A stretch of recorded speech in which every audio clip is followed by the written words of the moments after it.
Hello, everyone. Welcome back to Dubster Dive.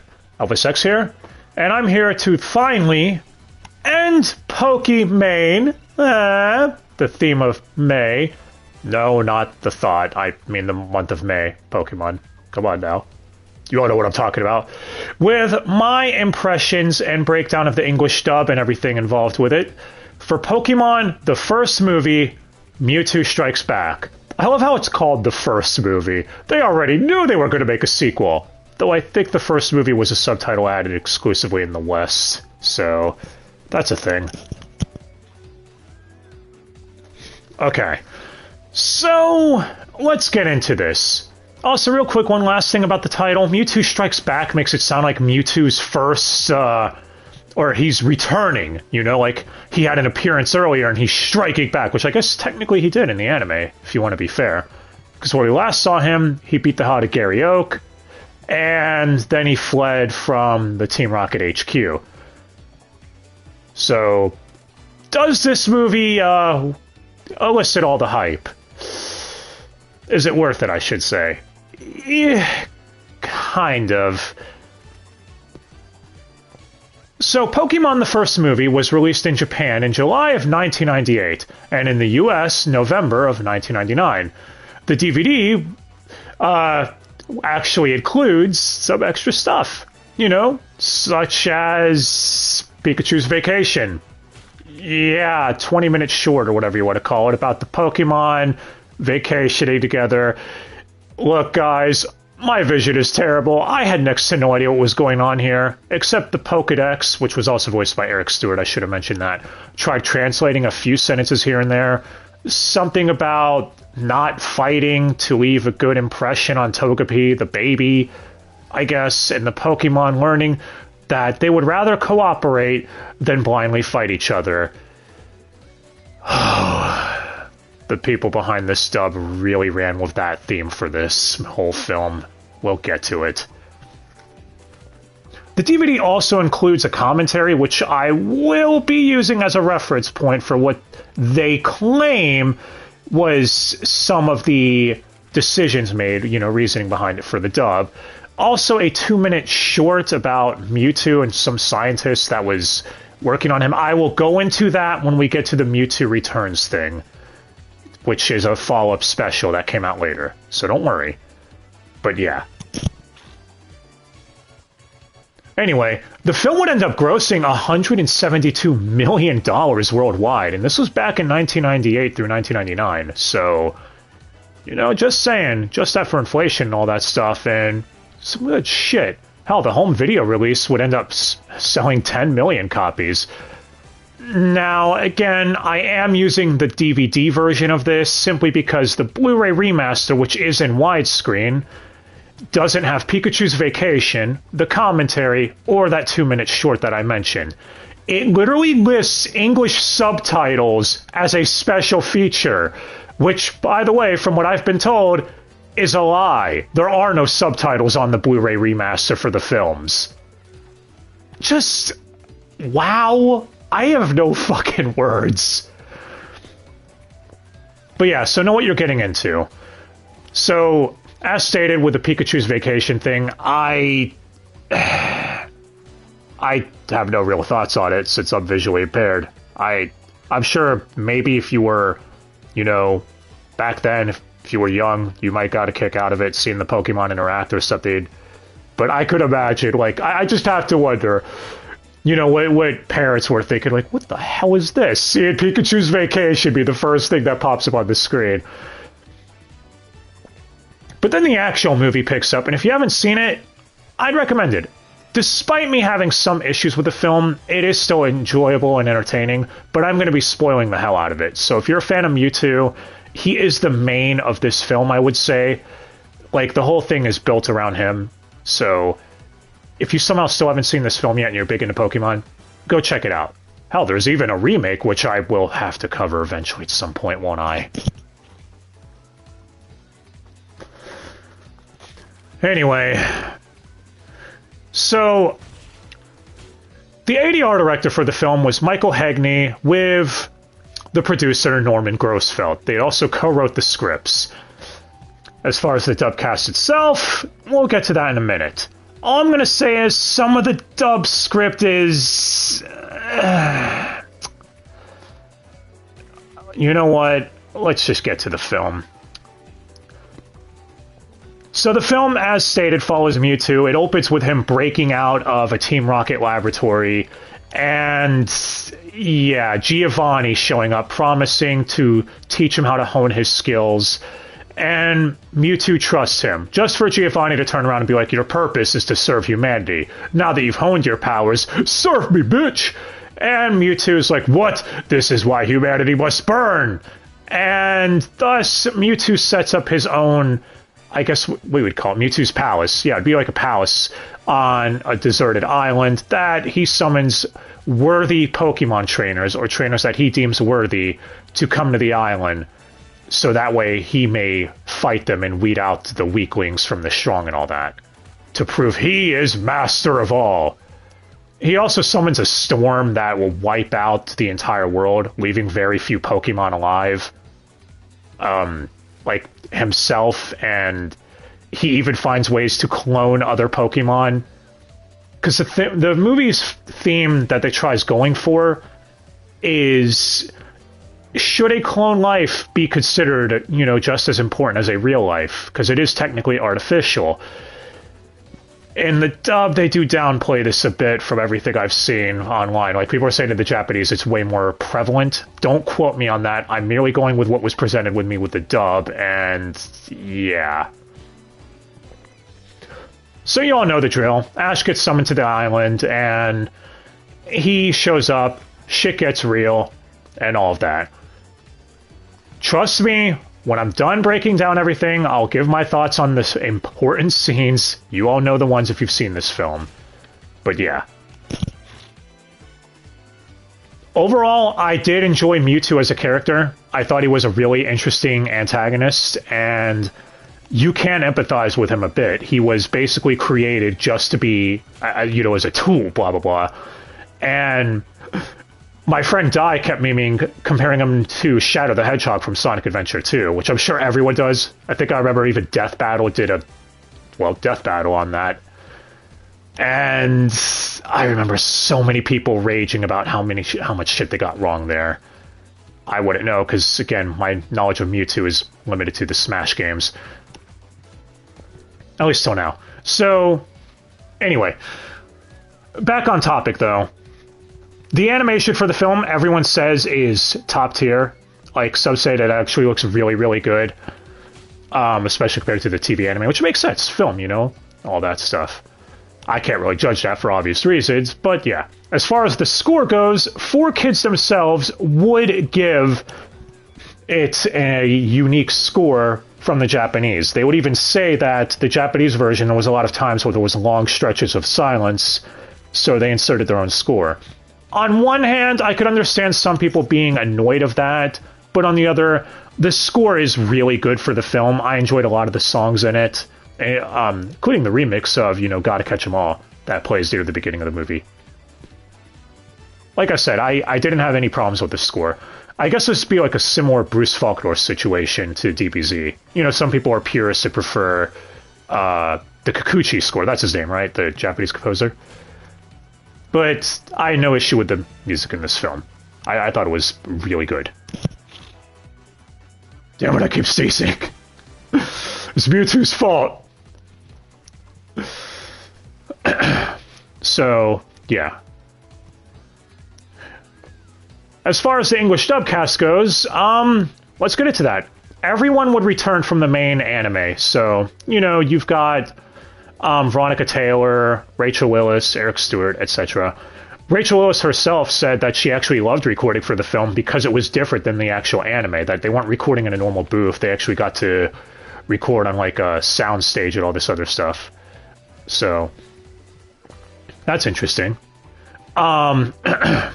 As far as the newcomers, there's not too many, so I'm going to run through them real quick. First, we have Mewtwo himself, the star, voiced by Jay Getty, who's credited as Philip Bartlett here, or Bartlett.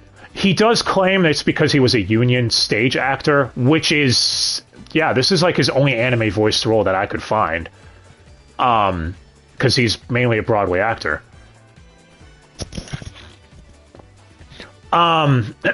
He even said he only went to the audition because a friend told him about it, saying, dude, you might like this. It's called Pokemon. You know, there's good characters, there's dark, bad characters.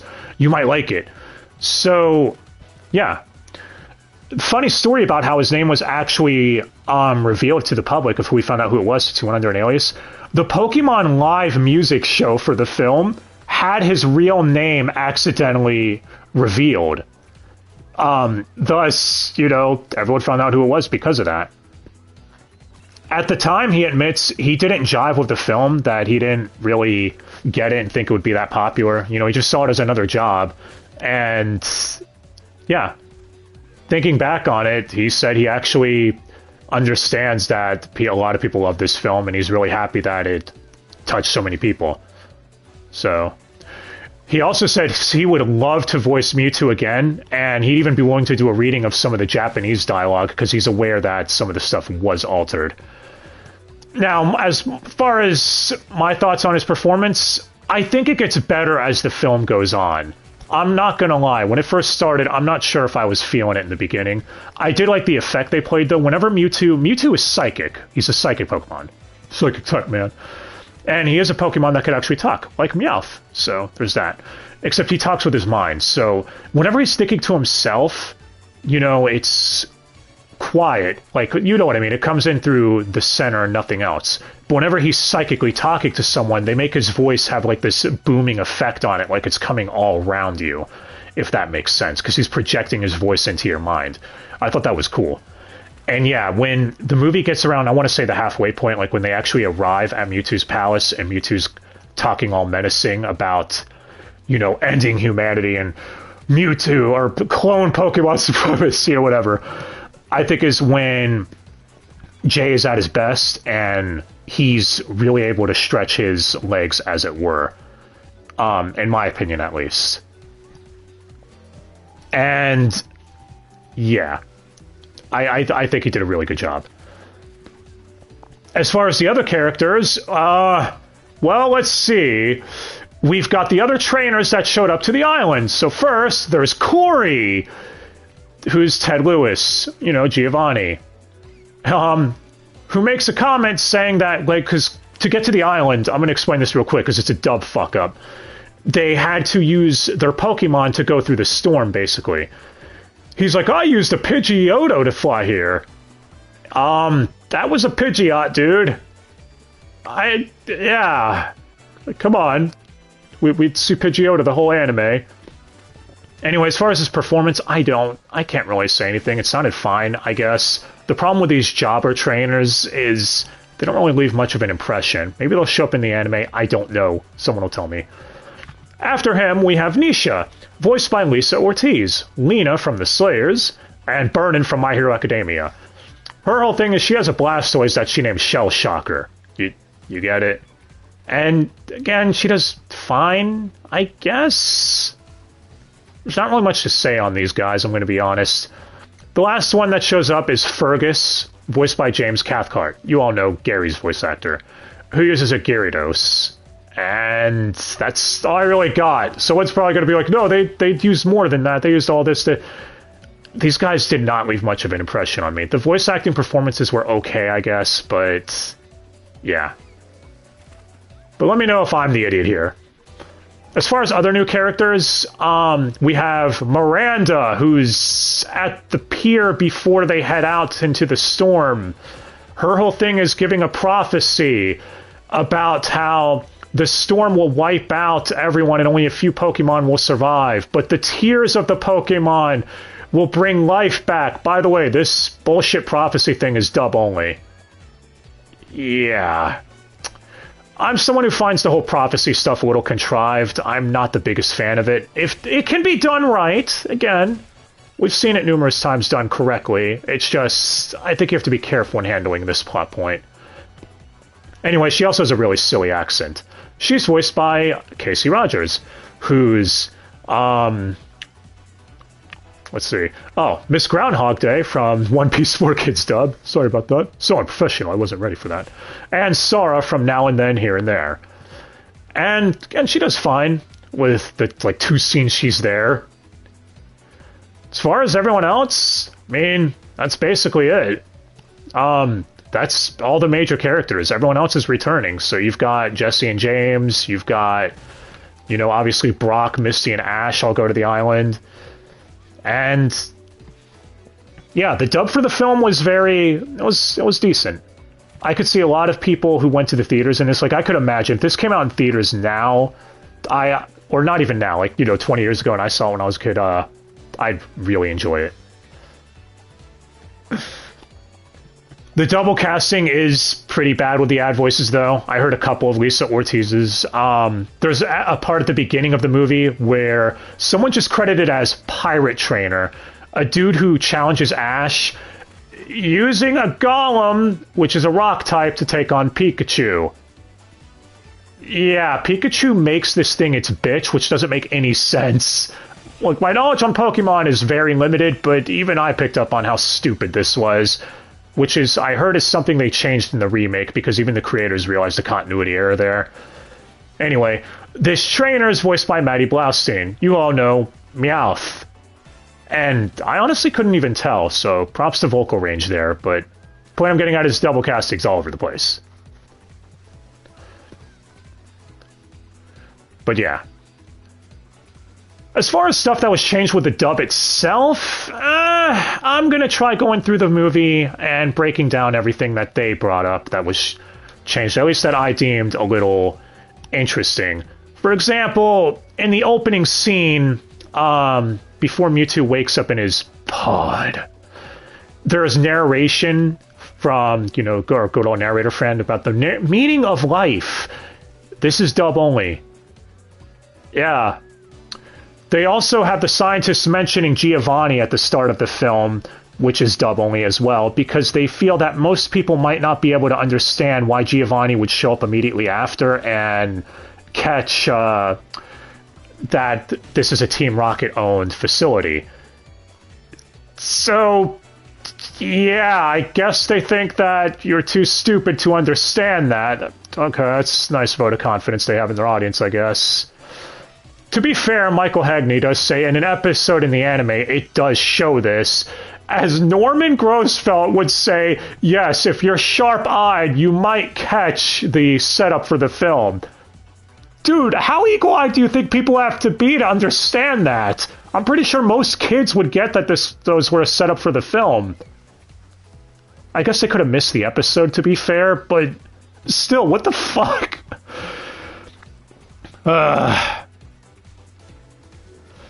Anyway, I should mention also, because Mewtwo doesn't have lip flaps, you know, that was something that Jay said he had an easy time with for obvious reasons. He didn't have to worry about that shit. But yeah, they also admit in this commentary, by the way, that Team Rocket using puns was way more in the English than in the dub. I mean, than in the sub, because, yeah, of course it was. But going on from there, the scene where I mentioned earlier, where Ash, a trainer, shows up to challenge him, I did see some people being like, wait, but that doesn't make sense. Why is Ash so famous? At this point in the anime, I'm alright with this, because we've already seen Ash going around the entirety of Kanto region, basically getting involved in all sorts of shit. He'd at least have somewhat of a little bit of a reputation, I'd think, where someone might want to take him on. Especially since this would be after the fight over the volcano. So maybe word did spread. I don't know. That part didn't bother me. I also saw someone bring up... I know I'm going all over the place, guys. I'm sorry. You all know how off the cuff this series usually is. The scene where Giovanni betrays Mewtwo at the very start, Mewtwo goes off on his own. People are like, well, that doesn't make sense. He's a psychic. How come he couldn't read his thoughts or anything? I think in the beginning, maybe it's because Mewtwo wanted to trust him because of how vulnerable he was. You know, maybe his powers were out of focus, and that's why he couldn't read his mind. Or whatever. So, I don't know. I'm just saying. Maybe, like, he's like, oh, you know, this human's offering me help. I just want to trust him because I feel really afraid right now. My powers are going haywire. So he couldn't focus at that moment. That's just my take. If you disagree, let me know. But yeah. Anyway, aside from that, I already mentioned the prophecy shit at the pier, because that's when Ash gets invited by Nurse Joy. Which I love how Brock is like, she looks really familiar. Who is this chick? Which is a little, I guess, callback to how Brock recognizes every Nurse Joy on the planet, but this is a new Nurse Joy, is my guess. So he's like, she looks familiar, but he doesn't recognize where this one's from. But yeah, and they're at the pier getting ready to go. Ash's like, shit, how are we going to get through the storm? And Jesse and James show up in their silly disguises offering to take them because they want to see what's on the island. In Viking disguises doing silly Swedish accents. Brock is like, man, I didn't think Vikings existed anymore.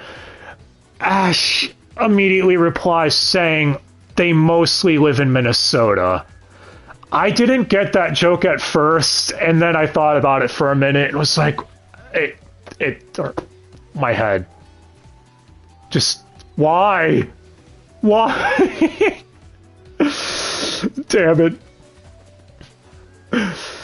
But yeah. As far as the seats at the island goes, yeah, I didn't even mention the Nurse Joy thing that invites them all to the island. Mewtwo basically psychically controls a Nurse Joy to do his bidding, as it were. And there's a cool scene where while she's talking, he's talking at the same time, making it sound like he's projecting his voice through her mouth or whatever, which I thought was cool. Nice effect. Let's see. As far as the whole thing at the island goes, where it's like a gladiator cage, you know, where each Pokemon trainer challenges him one at a time, I thought that was really fucking cool. Kind of reminded me of the Cell games. Anyone else get that?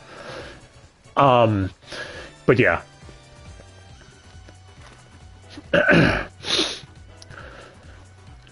As far as other shit that they added post and dub only, there's a scene where Mewtwo captures all of the Pokemon and sends them through like a cloning thing so he could clone them all to make his own clone army. Clone supremacy!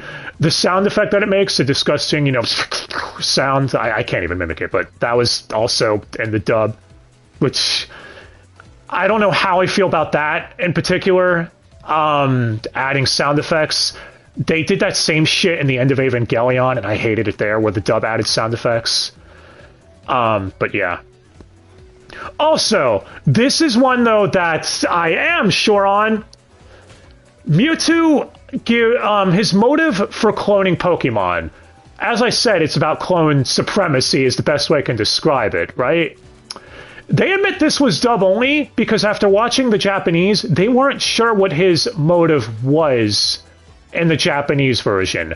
So they basically just pulled this one out of their ass. Motherfucker, really? So because you couldn't understand it, you must have thought, oh, well, if we can't understand it, no one else can understand it. Why? Bullshit. Bullshit, I tell you. Also, it's in this scene where the clone Pokemon are showing up. Team Rocket does the, who's that Pokemon? It's this one. Including calling Scyther Alakazam. Yeah, on the commentary, they claim that they left this in on purpose after one of the producer's kids called that out when they were testing the movie or whatever. And why would you leave that in then? They tried justifying it saying, well, Team Rocket are bumbling, so they wouldn't know every single Pokemon. Yeah, justify it however you want, guys. A fuck-up's still a fuck-up. My honest guess is that it was too late and the production was wrapped, so they couldn't go back and change it. Also, that's the only fuck-up they caught. They didn't catch the part where Meowth calls a Sandslash Sandshrew. Again, a lot of these fuck-ups are visual, so I did have to see what other people were saying online to catch them myself, but if that's the case, just fuck, man. But hey, we're at the big Pokemon showdown now, where the clones, who have these really strange markings on them so you can tell them apart, and Meowth, of course, says send in the clones, versus the originals. And Mew shows up to fight Mewtwo. Yeah, I didn't even mention that. Mew is here basically to be a pseudo-contrast to Mewtwo. He's cute and so moe. While Mewtwo is brooding and angsty, I guess would be the best word for it. But yeah. Apparently Mewtwo, in the dub, he's like, I will block all the Pokemon from using their powers. That's dub only.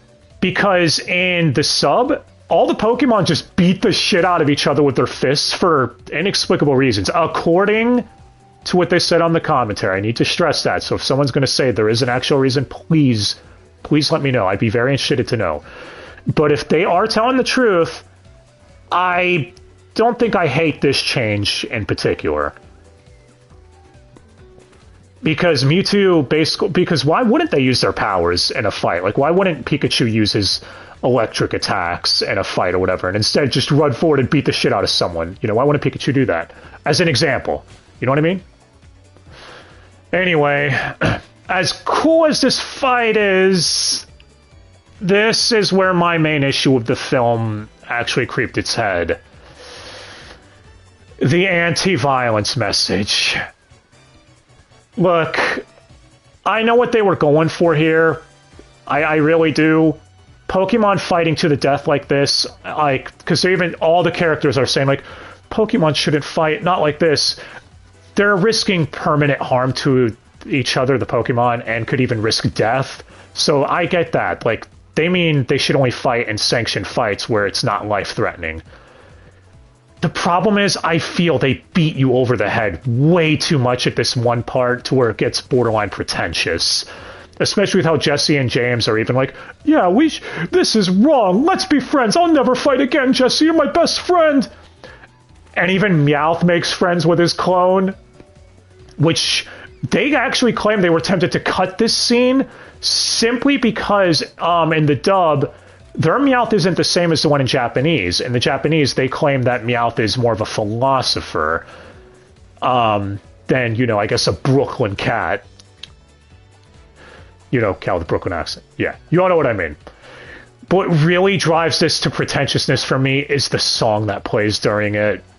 I forget the fucking name of it, but it's basically like the lyrics are, brother, why do we have to hurt one another? It is so damn cheesy, man. I get that maybe this is only a me issue, and maybe if, you know, if you didn't mind this, that's cool. Just let me know, I guess. Let me know your thoughts. But yeah, we obviously have the very, very famous scene here where Ash has had enough and jumps in the way of the fight. And this is when Ash basically dies. He gets turned to stone. And it's the one scene that was spoiled for me over the years because how could it not be? It's much like the Eclipse scene from Berserk. Yes, this is Pokemon's Eclipse. Everyone's gonna die. There's gonna be lots of murder. Nah, but it's the scene that everyone knows about. That I heard made a bunch of children cry in the theater. And my thoughts on it, I could kind of see why, I guess. It is a pretty decent scene, in my opinion. The Pokemon then, of course, start crying, and their tears bring Ash back to life. Now do you understand why the prophecy shit was there earlier? Because according to the director or whatever, the ADR director, the Japanese just had them revive Ash out of nowhere. I don't know if that's true or not, but... yeah. Again, not sure how I feel about this sort of thing. I mean, they did joke that they wanted to have an outtake on here where Misty, instead of looking at Ash saying please no when he's basically turned to stone, she would say my bike instead in a depressed voice. That did make me crack up, I'm not gonna lie. But yeah. Either way, I still enjoyed the scene despite the cheesiness of it all, like I said. And it's at this point Mewtwo understands that a Pokemon or a human just sacrificed himself for the lives of a Pokemon. And he says the most iconic line in the film, the circumstances of one's birth are irrelevant. It's what you do with the gift of life. That determines who you are. Which, I don't care what anyone says, that quote is fucking awesome. And I genuinely mean that. That is a really, really well-written quote, in my opinion. So, props to Jay Getty for actually being able to say that line with such conviction, too. I honestly thought that was a really good line. Kind of funny, though, that he said he managed to finish the entire film recording over a weekend, too, and, you know. Anyway. So, Mewtwo learns a lesson and wants to adventure out on his own and find his own path in life, basically, and find out what his purpose is, before using his powers to teleport everyone back to the pier and wipe their memories, because of course he did, to return the status quo to the way it was, so they don't remember shit. Mewtwo, you're a dick. You get to learn the lesson of love and peace, but no one else does. I mean, Jesse and James were about to become, you know, friendly and never fight again. Ah, who am I kidding? Meowth probably would have convinced him to go evil again anyways. Also in this scene, apparently the port has kanji on it. And I love how the commentary track, they try claiming well, it's because it could be perceived as an international port for trainers around the world. Yeah, that's why it has kanji on it. Oh, yeah, shut the fuck up. You just were too lazy to go in and change it, or realize too late that the kanji was still left in there and you didn't have time to edit it out. Don't give me that shit. Anyway, Ash quickly catches a glimpse of Mew as we cut to credits, basically. As Ash realizes he has plenty more adventures to go on. So, my thoughts on Pokemon, the first movie, Mewtwo Strikes Back, Hyper Alpha Turbo Edition. Nah. I did have problems with it, as stated. I thought the anti-violence message was really cheesy. Again, I saw some people online say that they think it's because they put that in there to appease people that thought Pokemon was nothing more than glorified animal abuse or whatever, you know, PETA, I guess. But I'm sorry. I don't know. I would love to see what an original Japanese version of this would be like. Because if any film, I don't know. If any film deserves a redub, I'd be down for this. Who knows? Maybe the remake changed things up. I don't know. I haven't seen it. Someone can let me know. I'll get to that eventually. But either way, this was definitely a very enjoyable film. Like I said, I had issues with it. That was one other thing that I saw people bring up. How did Mewtwo end up with, you know, that shit at the palace, the cloning devices and everything else? I always just thought he commandeered a Team Rocket outpost that maybe was abandoned, or maybe he forced everyone out with his mind powers and just, you know, commandeered it for himself. That was my, again, guess. I don't know. But yeah. So I thought the movie was very alright. Had stupid moments, but had fun moments too. Solid movie. Not perfect, though, by any means, and again, I have no nostalgic ties to this film either. So if you're a Pokemon fan and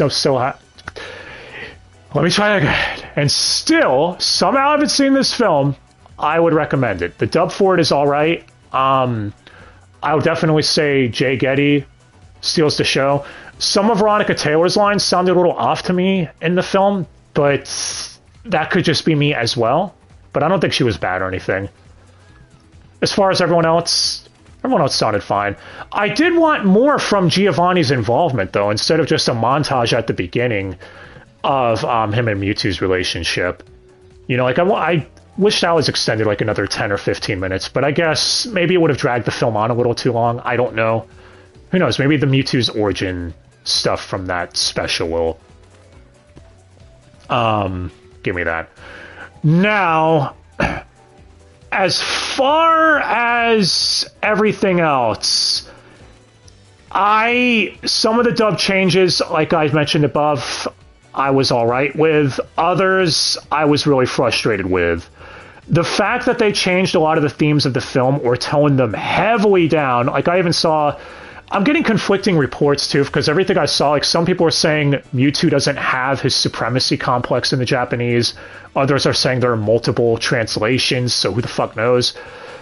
But I did get the vibe Norman Grossfeld over there didn't think kids could understand or grasp anything morally ambiguous, which I think is fucking stupid. Like, I genuinely do, and it shows a lack of trust in your fan base and audience, and I don't know, I just, not about that. Despite that, though, still had fun with the movie. As I said, I cannot stress that enough. It was an entertaining film. Did I love it? Nah, it was just a good movie. So I'd say solid 7 out of 10 if I had to rate it. And that brings us to the end of our journey with the Kanto region as of right now. And yeah, how was my overall thoughts and experience with Pokemon diving in here so far? Despite the dub changes, there's no denying it. The dub is iconic, and even a lot of stuff are common knowledge and things that people who haven't seen it, like myself, would be familiar with. The theme, all the characters' names, like Ash and shit, you know? Even the stuff from the movie, like the scene with Ash turning the stone. Well, that's not part of the dub, but you know what I mean. Like, hell, the Team Rocket phrase, I was familiar with that slightly even before seeing the anime. So even though I have my issues with some of the changes they've done over the course of the 80-plus episodes that I've seen and everything, I can't deny they created something here that has definitely stood the test of time, that I, despite my nitpicks, had a lot of fun with, and I genuinely regret not getting into this sooner. And I hope that my off-the-cuff breakdowns of this have at least done some justice to what you guys out there have experienced and grown up with for what is brand new to me. We're not done with Pokemon, though. I will return to it. I don't know when, but coming up next, I believe, is Orange Islands, since I'm trying to go chronologically. And I'm interested to see where that goes. So, yeah. Again, fun film. Definitely on the entertainment value, even if you could pick apart some shit. Same with the series itself. It's just fun. And that's all I want something, is if it's fun, I'm good. I'm easy to please with that shit, if that makes sense. Anyways, that's it. Let me know your thoughts down below. If you loved the Pokemon film and want to punch me for not giving it a 10 out of 10 or something, that's cool. Let me know. Or maybe you hate the film and think I should have been harder on it. All I could do is give my honest thoughts, and yeah. And let me know if you agree about Jay Getty being the MVP for this particular dub for the film, because again, I loved his performance. Till next time, guys, though, I've been Elvis X, and I will see you next time with whatever we cover on Dubster Dive. And I really hope you all enjoyed. Have a good day, guys. Till next time.